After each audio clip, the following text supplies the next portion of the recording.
Sir നമസ്കാരം. നമസ്കാരം. അങ്ങനെ കേരളത്തിന് മുഖ്യമന്ത്രിയായിരിക്കുന്നു.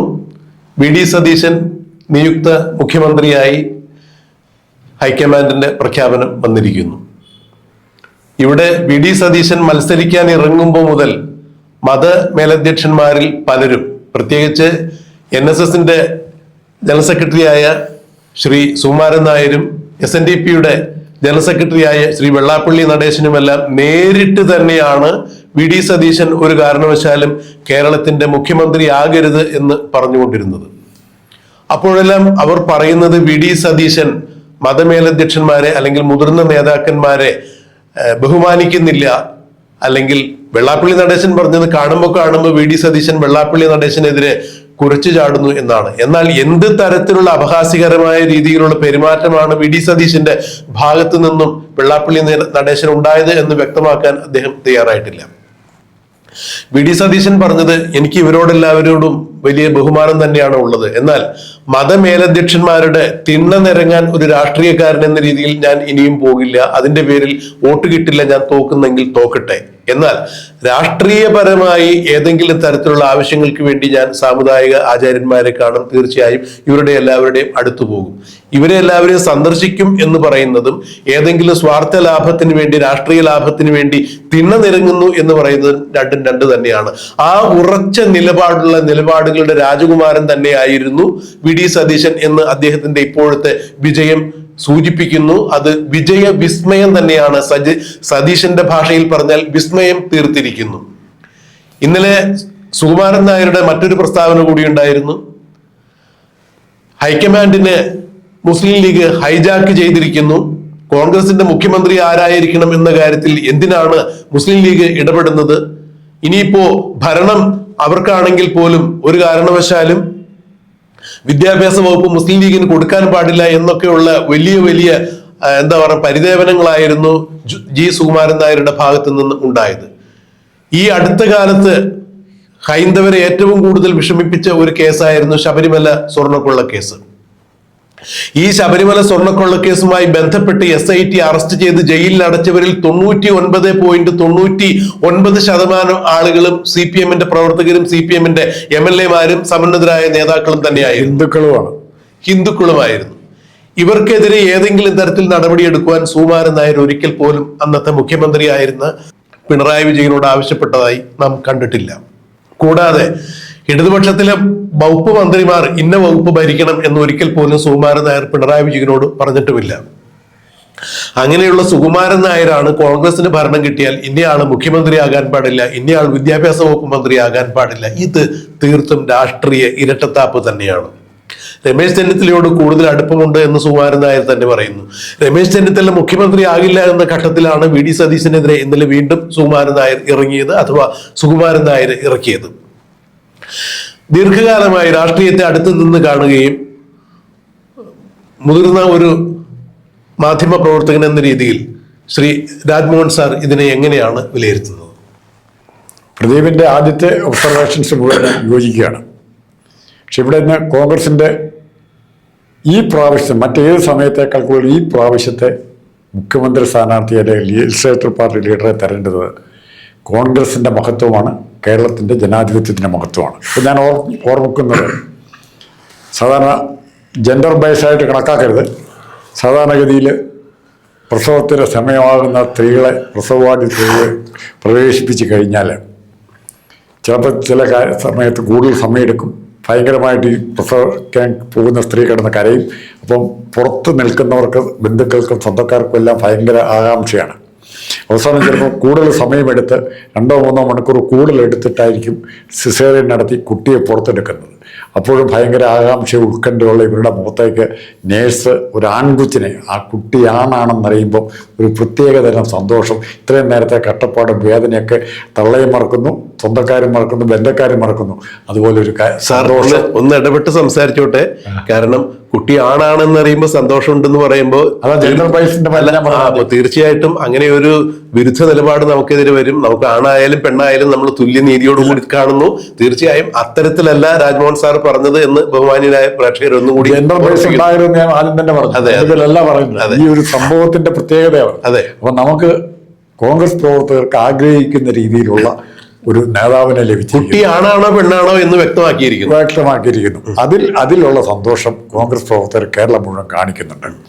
പക്ഷെ ഇവിടെ ഏറ്റവും കൂടുതൽ വി.ഡി. സതീശന്റെ മുമ്പിലുള്ള തടസ്സങ്ങൾ എന്ന് പറഞ്ഞാൽ ഇവിടെ സൃഷ്ടിക്കാൻ പോകുന്നത് സ്വാധീനമുണ്ട്, ഞങ്ങളുടെ കയ്യിലാണ് വോട്ടെല്ലാം എന്ന് ഭാവിക്കുന്ന ഒരു പറ്റം സമുദായ നേതാക്കന്മാർ എല്ലാ സമുദായത്തിലുമുണ്ട്. സഭയിലുണ്ട്, NSSലുണ്ട്, SNDPയിലുണ്ട്, മുസ്ലിംസിൻ്റെ വിവിധ സംഘടനകളിലുണ്ട്.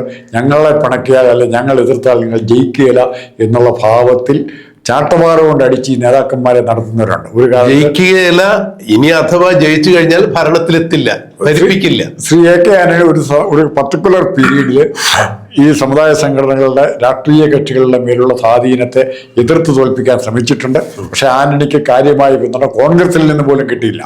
ഇവിടെ വി.ഡി. സതീശനെ വളഞ്ഞിട്ട് സമുദായ സംഘടനകൾ ആക്രമിക്കുമ്പോൾ ഇവിടെ സപ്പോർട്ട് ചെയ്യാൻ ആരോ ഉണ്ടായിരുന്നു. ഏത് കോൺഗ്രസ് അല്ല, ഇന്നിപ്പോ ഈ മതേതരത്വം പറയുന്ന വി.ഡി. സതീശന് പ്രതികൂലമായി കൈപൊക്കിയ ഈ കോൺഗ്രസിലെ മേലാളന്മാരെന്ന് വിശേഷിപ്പിക്കുന്ന മതേതരത്തിന്റെ മുഖമുള്ള ആളുകൾ എന്നൊക്കെ പറയുന്ന ആളുകൾ പോലും വി.ഡി. സതീശനെതിരെ വെള്ളാപ്പള്ളി നടേശനും സുകുമാരൻ നായരും ഇത്തരത്തിലുള്ള പല പ്രഖ്യാപനങ്ങളും നടത്തിയപ്പോഴും ഒരു കാരണവശാല് ഈ മതമേലധ്യക്ഷന്മാർ പറഞ്ഞത് ശരിയായില്ല എന്ന് പറയാൻ ആരും മെനക്കെട്ടില്ല, ആരും മുന്നോട്ട് വന്നില്ല. ഈ രമേശ് ചെന്നിത്തല പോലും ഒരക്ഷരം പറഞ്ഞില്ല. ഒഴിഞ്ഞു മാറുന്ന കാഴ്ചയാണ് നാം കണ്ടത്. അല്ല, വീണ്ടും ഇങ്ങനെ കാണാൻ പോവില്ലേ? വീണ്ടും സുകുമാരൻ നായരെ കാണാൻ പോവാണ്. സുകുമാരൻ നായർ എന്ന് പറഞ്ഞിരിക്കുന്ന ഇത് ഏറ്റവും ദൗർഭാഗ്യകരമായ തീരുമാനമെന്ന് NSS പറയണമെങ്കിൽ NSS അല്ല പറയുന്നത്, സുകുമാരൻ നായരാ പറയുന്നത്. അത് NSSന്റെ തീരുമാനമായിട്ട് കിട്ടിയേപ്പിക്കുക. അല്ല, ജനാധിപത്യത്തിന്റെ ധ്വംസനം എന്നാണ് സുകുമാരൻ നായർ വി.ഡി. സതീശൻ മുഖ്യമന്ത്രിയായുള്ള പ്രഖ്യാപനം വന്നപ്പോൾ അദ്ദേഹം തിടുക്കപ്പെട്ടു പറഞ്ഞത്. അല്ല എന്നുണ്ടെങ്കിൽ നോക്കൂ, ശബരിമല സ്വർണ്ണക്കൊള്ള കേസ് പോലുള്ള വിഷയങ്ങൾ വന്നപ്പോ ആഗോള അയ്യപ്പ സംഗമത്തിന് തന്റെ പ്രതിനിധിയെ അയച്ച സുകുമാരൻ നായർ ഹൈന്ദവ സമൂഹത്തെ മുഴുവനായി തന്നെ വഞ്ചിച്ച സുകുമാരൻ നായർ വി.ഡി. സതീശൻ മുഖ്യമന്ത്രിയായി പ്രഖ്യാപനം വന്നതിന്റെ തൊട്ടടുത്ത നിമിഷം പറയുകയാണ് ജനാധിപത്യത്തിന്റെ ധ്വംസനമാണെന്ന്. 10 വർഷം കേരളം ഭരിച്ച പിണറായി വിജയന്റെ കീഴിൽ, പിണറായി വിജയന്റെ മന്ത്രിസഭയിൽ ദേവസ്വം വകുപ്പ് മന്ത്രിയായിരുന്ന കടകംപള്ളി സുരേന്ദ്രന്റെ കാലത്ത് 2018-19 കാലഘട്ടത്തിലാണ് ശബരിമലയിൽ സ്വർണ്ണക്കൊള്ള നടന്നത്. ഈ സ്വർണ്ണക്കൊള്ളയെ കുറിച്ച് ഒരു അക്ഷരം പോലും പറയാൻ മെനക്കെടാതിരുന്ന സുകുമാരൻ നായരാണ് വി.ഡി. സതീശൻ മുഖ്യമന്ത്രിയായുള്ള പ്രഖ്യാപനം വന്നപ്പോൾ ജനാധിപത്യത്തിന്റെ ധ്വംസനമാണെന്ന് പറഞ്ഞിരിക്കുന്നത്. ഇനി രണ്ടാമത് എന്തെല്ലാം പറഞ്ഞാലും സുകുമാരൻ നായർക്ക് ഇത് പറയണമെങ്കിൽ ഒരു കാര്യം, സുകുമാരൻ നായർ TV ഒന്നും കേൾക്കാൻ സമയം കാണില്ല, പുറത്തുനിന്നുള്ള വാർത്തകൾ അറിയാൻ സമയം കാണില്ല. ഇൻസുലേറ്റഡ് മൈൻഡും ഇൻസുലേറ്റഡ് ചെവിയായിട്ടാണ് അദ്ദേഹം നടക്കുന്നത്. ഒരു പ്രത്യേക തരത്തിലുള്ള വാർത്ത കേൾക്കുള്ളൂ, പ്രത്യേക തരത്തിലെ നാക്ക് വഴങ്ങിക്കൊടുക്കുള്ളൂ, സംസാരിക്കാൻ പറ്റുള്ളൂ. പക്ഷെ മറിച്ച് ഒന്നോർക്കണം, പല ചാനലിലും പല നിരീക്ഷകർ, സ്വതന്ത്ര നിരീക്ഷകർ ഉൾപ്പെടെ പറഞ്ഞു, എന്തുകൊണ്ട് കെ.സി. വേണുഗോപാലിനേക്കാളും രമേശ് ചെന്നിത്തലയേക്കാളും കൂടുതൽ സതീശനെ പ്രിഫർ ചെയ്യുന്ന ചോദ്യം ചോദിച്ചപ്പോൾ സുകുമാരൻ നായർക്ക് സ്വീകാര്യനല്ല സതീശൻ, വെള്ളാപ്പള്ളി നടേശന് സ്വീകാര്യനല്ല സതീശൻ, മുസ്ലിം ലീഗിലെ SDP പോലുള്ള വിഭാഗത്തിന് സ്വീകാര്യനല്ല സതീശൻ, ക്രൈസ്തവ സഭകളിലെ ചില സഭകൾക്കും സ്വീകാര്യനല്ല സതീശൻ. അപ്പോൾ ഇവർക്കെല്ലാം സ്വീകാര്യനല്ലെങ്കിൽ സതീശനിൽ സ്വല്പമെങ്കിലും മതേതര നിലപാടും നന്മയുടെ അംശവും ഉണ്ടെന്നുള്ള തിരിച്ചറിവ് കൊണ്ടാണ് ഇവരെല്ലാം ഒന്നിച്ച് എതിർക്കുമ്പോൾ സതീശൻ സംതിങ് ആണ്. അല്ല, അത് ഇന്നലെ കൃത്യമായി തന്നെ അത് ഹൈക്കമാൻഡിന്റെ അവസാനവട്ട ചർച്ചയിൽ വി.ഡി. സതീശനും VM സുധീരനും A.K. ആന്റണിയും എല്ലാം കൃത്യമായി തന്നെ അത് ധരിപ്പിച്ചിട്ടുണ്ട്. A.K. ആന്റണി ഒരു കാരണവശാലും വി.ഡി. സതീശനെ അനുകൂലിക്കുന്ന നേതാവായിരുന്നില്ല. അദ്ദേഹത്തിന് താല്പര്യം രമേശ് ചെന്നിത്തല വരണം എന്നുള്ളത് തന്നെയായിരുന്നു. പക്ഷേ കേരളത്തിന്റെ ഗ്രൗണ്ട് റിയാലിറ്റി പറയുമ്പോൾ ഇപ്പോൾ രാജ്മോഹൻ സാർ പറഞ്ഞതുപോലെ ഇവിടെ മതേതര നിലപാടുകൾ പുലരുന്നതിന്റെ പ്രാധാന്യം എന്താണെന്നും അതിന് ഏറ്റവും കൂടുതൽ കൃത്യമായ നിലപാടുകളോടുകൂടി അത്തരം സംഘടനകളോട് നേരിട്ട് കൃത്യമായി തന്റെ അഭിപ്രായം പറഞ്ഞ് വഴങ്ങാതെ നിൽക്കുന്ന ഒരു നേതാവും വി.ഡി. സതീശൻ തന്നെയാണ് എന്നുള്ളതാണ് എന്റെ വാസ്തവം. അല്ല, സമുദായത്തിന്റെ പൊതു ആവശ്യങ്ങളെ, പൊതു പ്രശ്നങ്ങളെ മാന്യമായി കേൾക്കുകയും വിനയത്തോടെ കേൾക്കുകയും അതിനെ റെസ്പെക്ട് ചെയ്ത് നടപ്പാക്കി കൊടുക്കാൻ ശ്രമിക്കുകയും ചെയ്യാം. മറിച്ച് സമുദായത്തിന്റെ പേരിൽ ഞങ്ങളുടെ ആളെ ഇന്ന പോസ്റ്റിൽ ഇരുത്തണം. ഇപ്പോൾ സുകുമാരൻ നായർ പറഞ്ഞത് തന്നെയല്ലേ, വിദ്യാഭ്യാസ മന്ത്രി ആക്കണം എന്ന് പറയുമ്പോൾ മുസ്ലിം ലീഗിന് ആവശ്യപ്പെടാം, അതിനുള്ള അവസരം ഉണ്ടാക്കി കൊടുത്തില്ലേ? ഞങ്ങൾക്ക് വിദ്യാഭ്യാസ മന്ത്രിസ്ഥാനം കിട്ടിയതിരുന്ന് ലീഗിന് പറയാനുള്ള അവസരം ഉണ്ടാക്കി കൊടുത്ത സുകുമാരൻ നായർ മനുഷ്യനല്ലേ? അങ്ങനെയൊക്കെ എന്തായാലും പറയാൻ കാര്യം കോൺഗ്രസിന്റെ ലീഗിന്റെയും UDFന്റെ പ്രശ്നമല്ലേ? UDFനെതിരായ നിലപാടായിരുന്നെല്ലാം കാര്യം സ്വീകരിച്ച് പിണറായി വിജയന്റെ കൂടെ വെള്ളാപ്പള്ളിയും പിണറായി വിജയനും കൂടെ മിഷ്ടാന്ന ഭോജനം കഴിച്ച് മയങ്ങുകയല്ലായിരുന്നു ശബരിമല വികസിപ്പിക്കാൻ വേണ്ടി.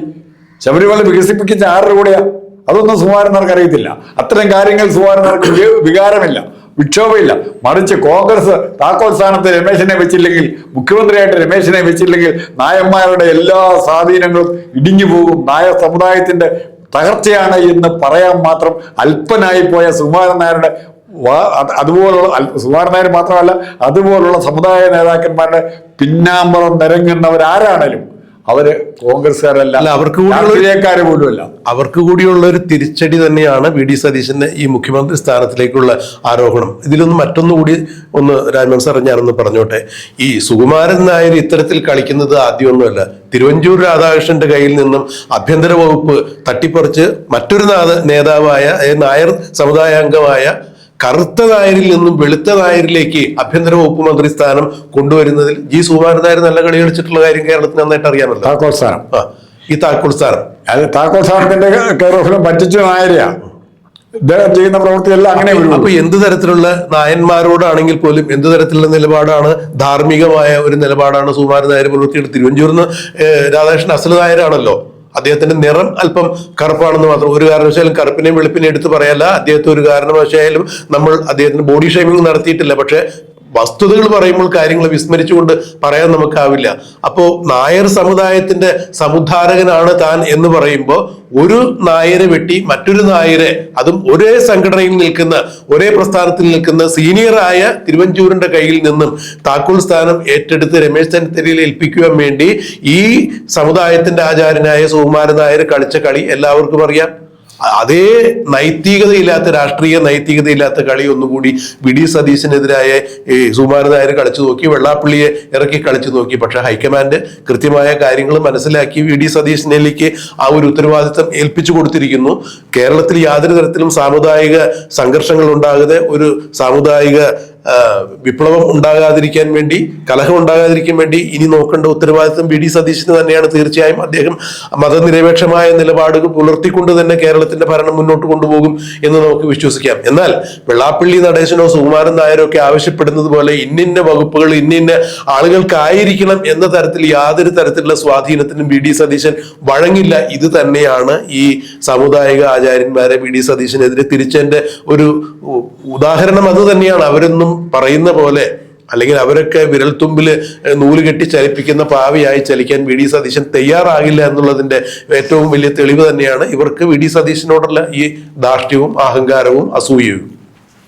അല്ല, ഈ രീതിയിൽ മുന്നോട്ട് പോകാൻ സമുദായ സംഘടനകളുടെ താല്പര്യങ്ങൾക്കനുസരിച്ച് മാത്രം, താല്പര്യം ന്യായമായ സംഘടനകളോട് ശരിയാകും. ഞാൻ സമുദായ സംഘടനകളോട് സമുദായ നേതാക്കന്മാരുടെ വൃത്തികെട്ട സ്ഥാപിത താല്പര്യങ്ങൾക്കനുസരിച്ചാണ് മുന്നോട്ട് പോകുന്നത്. അല്ലെങ്കിൽ SNDPയോടോ NSSനോടോ അല്ലെങ്കിൽ ഓർത്തഡോക്സ് സഭയോടോ അല്ലെങ്കിൽ ക്രൈസ്തവ മറ്റ് സഭകളോടൊക്കെ വി ഡി സതീശന് വ്യക്തിപരമായിട്ട് യാതൊരു തരത്തിലും അസഹിഷ്ണുത തോന്നേണ്ട കാര്യമില്ല. അങ്ങനെ ഒരു ആവശ്യം പറഞ്ഞ സതീശൻ പുറത്തിരിഞ്ഞായിട്ട് ഇവർക്ക് പറയുന്നില്ല. ഇവർക്ക് ഇഷ്ടപ്പെട്ട ആളിന് എതിരാണ് സതീശന്റെ മാത്രമേ ഉള്ളൂ.